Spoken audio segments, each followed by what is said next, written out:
Dr. Geeta Kadam. I have a question regarding test tube baby. A lady is having ovarian failure, so did test tube baby. Is it haram or halal? Actually, I had an argument with one of my friend and she said it is haram.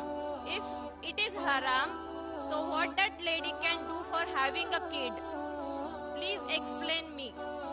मैंने सवाल पूछा है, वो doctor है और कहती है कि अगर एक औरत को ओवेरियन फेलियर है और वो टेस्ट ट्यूब बेबी से बच्चे को जन्म देती है तो जायज़ है क्या नहीं। जितने भी मेडिकल जरिए हैं बच्चे पैदा करने के, मिसाल के तौर पे इन वेट्रो फर्टिलाइजेशन, टेस्ट ट्यूब बेबी, जितने भी तरीके हैं उसमें दो टाइप के तरीके हैं। एक होता है होमोजीनियस, एक होता है हेट्रोजीनियस। होमोजीनियस मतलब कि जो ओवम है, पैदा है, वो होता है बीवी का और स्पर्म है, मनी है शोहर का, इसे कहते हैं होमोजीनियस। हेट्रोजीनियस में क्या होता है, आप स्पर्म लेते स्पर्म बैंक में से, इसके अंदर जो शोहर नहीं है उसकी मनी लेते, तो ये हराम है। तो अगर कोई भी मेडिकल साइंस का तरीका है लेकिन वो होमोजीनियस है, अगर बैदा है बीवी का, ओवम है बीवी का, और अगर सीमेन, अगर मनी है शोहर की, तो जायज है।